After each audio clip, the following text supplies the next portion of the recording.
भव्य आत्माओं, हमारा ज्ञान छोटा है, हमारी क्रिया छोटी है, लेकिन हमारी आस्था छोटी नहीं होनी चाहिए, वो असीम होनी चाहिए। ज्ञान का मान लिया कि भाई योग्यता कम है, चारित्र का मान लिया भैया शक्ति कम है, लेकिन भाव तो कम नहीं होता। और आस्था को इतना बढ़ाओ, इतना बढ़ाओ, इतना बढ़ाओ कि उसके सामने सब छोटा हो जाए और आप निशंकित सम्यक दृष्टि रहें। ध्यान रखना, शंका रहित वो अंजन चोर को याद करो। इस संघ में कौन प्रसिद्ध हुआ है? आपने दुनिया भर की बातें अंजन चोर के संबंध में जानी होगी, लेकिन वास्तविक बात क्या है? वास्तविक बात यह है कि विश्वास जमाया तो किसी प्रकार की शंका नहीं। और आप अपने आप को देखो, शंका के साथ ही विश्वास जमाया, और पहले ही शंका है, पहले ही संकेत हो और आप विश्वास जमा रहे हो, तो विश्वास क्या लाभ देगा आपको? और उसे बहुत दिन बाद महामंत्र सुनने को मिला। पहली बार नहीं मिला, ध्यान रखना, बहुत दिन बाद, क्योंकि राजपुत्र था, उसका पिता जैन धर्म को मानने वाला था, तो वैसे ही बचपन से उसे नमोकार मंत्र आता था। और बहुत दिन बाद सुनने को मिला तो उसे याद आ गया कि मेरे पिता कहते थे इससे बड़ा संसार में कुछ भी नहीं है। तो अपने बच्चे को क्या बताते हो नवोकार मंत्र के बारे में? नहीं, हाँ बताते तो, इसको जपो पास हो जाओगे। बिल्कुल नहीं। इतना छोटा चीज उसका फल होगा कि तुम पास हो जाओगे, तो तुम पढ़ने से हो जाओगे। पास होने के लिए नमोकार मंत्र जपने की क्या जरूरत है? पास ही तो होना है, पढ़ लो, 2-3 महीने की पढ़ाई में पास हो जाओगे, साल भर भी नहीं पढ़ना। लोग कहते इसको जपो दुकान चलेगी। दुकान नमोकार मंत्र से चलेगी? इतना छोटा सा काम, खोलो, बैठो, ग्राहक से अच्छा व्यवहार रखो, दुकान तो अपने आप चलेगी। जब आपके ही प्रसाद से दुकान अच्छी चलने वाली है तो नवोकार मंत्र क्यों पढ़ रहे हो उसके लिए? क्योंकि ये छोटी चीज नहीं है, महामंत्र है। और महामंत्र का अर्थ होता है कि आत्मा में लगे हुए कर्म हिल जाएं, आत्मा में लगे हुए कर्म निकलने को तैयार हो जाएं। इसके एक बार जपने से ये वो मंत्र है। और तुमने कहां लगा रखा है इसे? बच्चे के पास होने में, दुकान चलाने में, रोगों को ठीक करने में, शत्रु को परास्त करने में, इसमें लगा रखा है। और जब सही को गलत जगह लगाओगे तो फल कैसा आएगा? बताओ, कैसा फल आएगा? और सही को सही जगह लगाओगे तो फल सही आएगा। इसकी एक एक अक्षर में, एक एक मात्रा में, एक एक पद में असीम शक्ति है। अगर हम निसंकेत आस्था के साथ उस महामंत्र को पढ़ते हैं, उस महामंत्र को बोलते हैं, तो वो हमें ऊर्जा देता है, आत्मशक्ति प्रदान करता है। और वह आत्मशक्ति हमें लौकिक सुखों के साथ साथ अध्यात्म सुख देने वाली भी सिद्ध होती है। तो क्या करना चाहिए? अब मत कहना बच्चे से इसको पढ़ो पास हो जाओगे। नहीं, पढ़ने से पास होते हैं, इसको जपने से पढ़ने की योग्यता आती है, ऊर्जा आती है, सूक्ष्म बढ़ता है। ये सही मार्ग है, कोई शंका नहीं। अब जिससे जो होता है वही तो श्रद्धान करना निशंकित है। और उसमें विकल्प कर रहे हैं कि ऐसा हो, ऐसा हो, ऐसा नहीं हो, ऐसा नहीं हो, तो निसंगता कैसे हो सकती है? उस पुजारी की तरह कि लोगों को तो बता रहा है और खुद विश्वास नहीं कर पा रहा है। आप भी तो ऐसे ही हो। दूसरों से तो कहते हो भैया शांतिनाथ भगवान के श्रीफल भेंट कराओ, हृदय से नमोस्तु करो, और खुद कहीं और चले जाते हो, तुम और किसी और को याद करने लग जाते हो। ये साक्षात नरक का मार्ग है। मिथ्यात और मिथ्यात का परिणाम नरक ही है। सम्यक और सम्यक का परिणाम स्वर्ग और मोक्ष है। तो प्रयास ये होना चाहिए कि हम देव शास्त्र गुरु के प्रति ईमानदार रहें। ईमानदारी जानते हो? वो तो भूल गए महाराज, जब से होश संभाला ईमानदारी तो की नहीं, तो भूल ही गए। बेईमानी वो तो अच्छे से आती है, उसके तो प्रोफेसर हैं। किसके? एक माँ अपने बच्चे से कह रही थी कि चाचा की दुकान पर जाकर बैठो, वो सिखाएंगे कि व्यापार कैसे करना पड़ता है। मैंने उसके चाचा से पूछा क्या सिखाओगे इसे? तो बोले बेईमानी। ईमानदारी तो सिखा नहीं सकते, क्योंकि ईमानदारी से आज का व्यापार होता नहीं है। तो लोग बेईमानी में रचे पचे हैं। और जब बाहर में बेईमानी है तो यहां देव शास्त्र गुरु के पास आते हैं तो आस्था में भी बेईमानी होती है। आदत से लाचार हैं। क्या क्या कह के जाते हो, अब ऐसा नहीं करेंगे, अब ऐसा नहीं करेंगे, अब मौका आता है तो वैसा ही करते हो। कितने बार आंसू बहा लेते हो, कितने बार पछता लेते हो, कितने बार खेद प्रकट कर लेते हो, कितने बार क्या क्या नहीं करते हो, लेकिन बाद में वही घोड़ा और वही मैदान। सुनी है ये मुहावरा है कि जैसे थे बाद में वैसा काम। तो इसका मतलब है कि आप शंका से युक्त हो। उस अंजन चोर को प्रति समय देखो, जहां शंका उत्पन्न हो जाए तत्व पदार्थ देवशास्त्र गुरु में, उस समय अंजन चोर को दृष्टि में लाओ। एक बार कहा उस सेठ के नौकर ने कि सेठ जी ने कहा है अगर निर्भीक होकर रस्सियां काट लोगे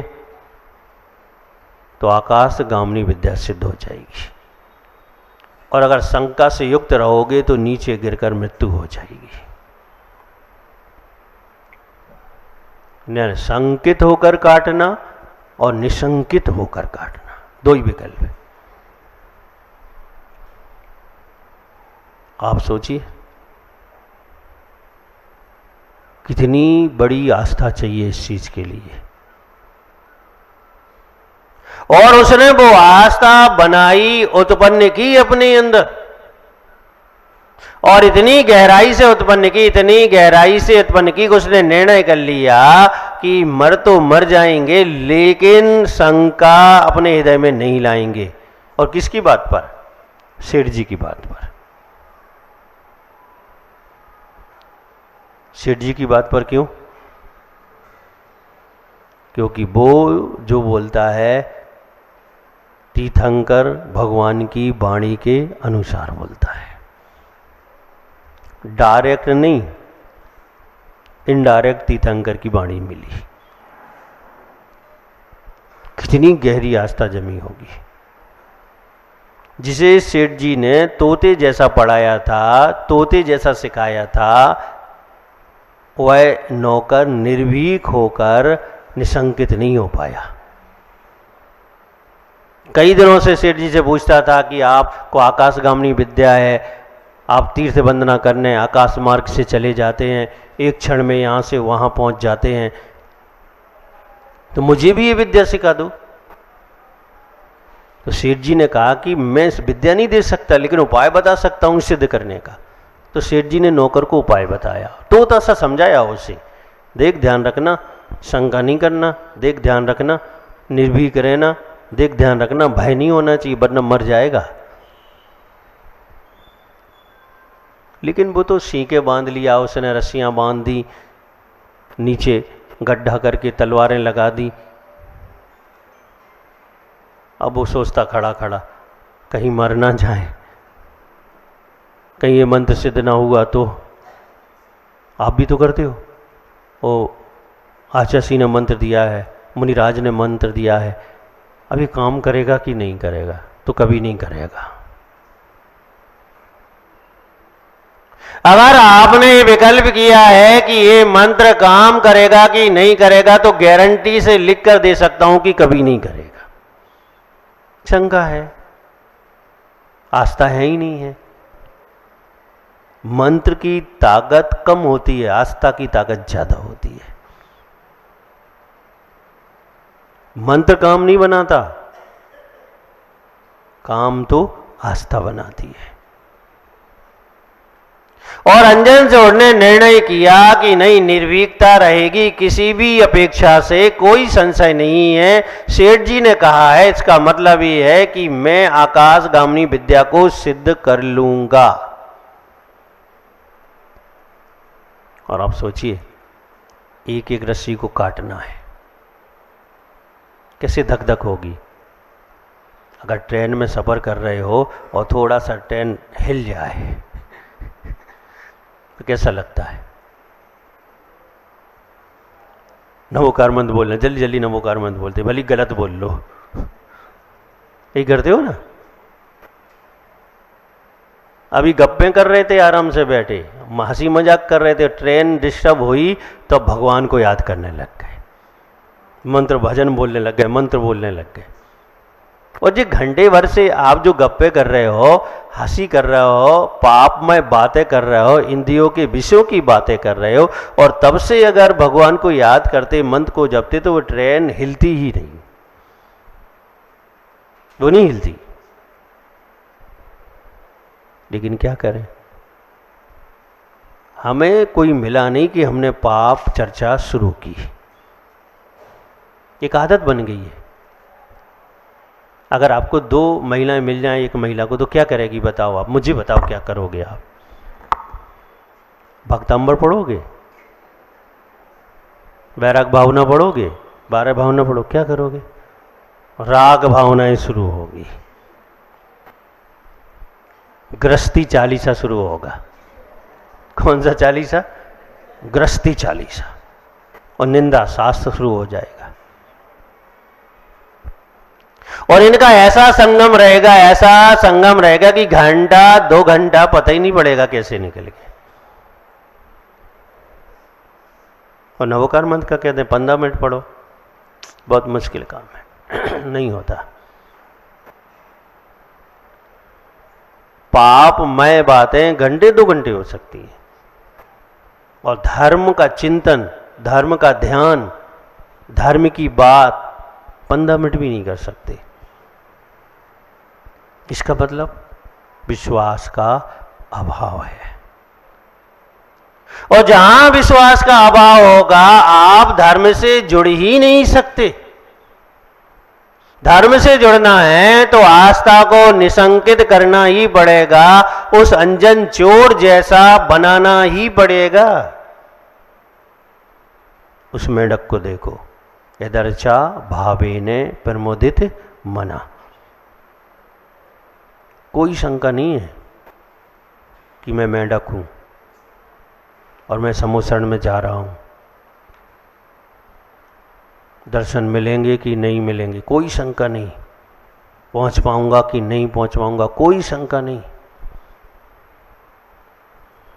सिर्फ एक ही भाव है कि मुझे पहुंचना है, मुझे दर्शन करना है, इसके अलावा दूसरा कोई भाव नहीं। नहीं पहुंचा, फिर पहुंच गया, मरकर स्वर्ग चला गया और स्वर्ग से सीधा कहाँ पहुंचा? समोसर में पहुंच गया। कोई नुकसान नहीं हुआ, पर्याय परिवर्तन ही हुआ। निम्न श्रेणी से उच्च श्रेणी की पर्याय में चला गया, क्योंकि बिना शंका के, बिना कुछ सोचे, बिना विचारे, बिना विकल्प के एक ही आस्था लेकर चला कि मुझे पहुंचना है, मुझे दर्शन करने हैं, तीर्थंकर भगवान के दर्शन करने हैं और इसके अलावा कोई विकल्प नहीं। जाना है सिद्धालय कि नहीं जाना है? नहीं, क्या जाना तो है, निगोदिया बन के जाना है। वहां हुआ है, हम कई बार हुआ है। कौन सी पर्याय में? लेकिन लोक के अग्रभाग पर हमारा कई बार 108 में 8-10 बार जन्म हो चुका, अनंत जन्म, अनंत भाव तक। लेकिन अब ऐसे नहीं जाना है। अब कैसे जाना है? कर्म का क्षय करके जाना है। और उसके लिए बहुत अनिवार्य है कि आप निसंकित हों, किसी प्रकार की तत्व पदार्थ देवशास्त्र गुरु में के संबंध में, मन में, आत्मा में किसी प्रकार की शंका ना हो, तब जाके आप निसंकित अंगधारी सम्यक दृष्टि हो सकते हैं। कर लोगे? कर तो सकते हो, बड़ी बात नहीं है, वैसे बहुत छोटी सी बात है। कोई ऐसी मुट्ठी भर मिर्चें दे आपको, खा लो, खा लोगे? कोई तीखी हो, अच्छी खासी? नहीं, गंटूर की मिर्च आती है। कहाँ की? गंटूर, बहुत तीखी होती है। ऐसी मुट्ठी भर दे पिसी पिसाई की, खा लो, नहीं खाओगे ना। ऐसे ही विश्वास यहाँ जमा के देखो कि मिथ्यात किसी भी कीमत पर सेवन नहीं करेंगे। मरते मर जाएंगे, नुकसान से नुकसान हो जाए, कष्ट हो जाए, पीड़ा हो जाए, लेकिन मिथ्यात और मिथ्याती स्थानों पर, अनायतनों पर नहीं जाएंगे, उनके प्रति आस्था नहीं रखेंगे, मात्र आयतन के प्रति और देवशास्त्र गुरु के प्रति ही आस्था रखेंगे। ऐसा जिस दिन करने में आप सफल हो जाओगे, उसी दिन आपकी सिद्धालय की सीट बुक हो जाएगी। उसी दिन तय हो जाएगा कि ये जीव अभी संसारी है, लेकिन कुछ भवों बाद इस सिद्धालय पहुंचने वाला है, सिद्ध परमेष्ठी बनने वाला है। इस भावना के साथ जय बोलिए गुरुदेव आचार्य श्री विराग सगर जी महाराज जी की।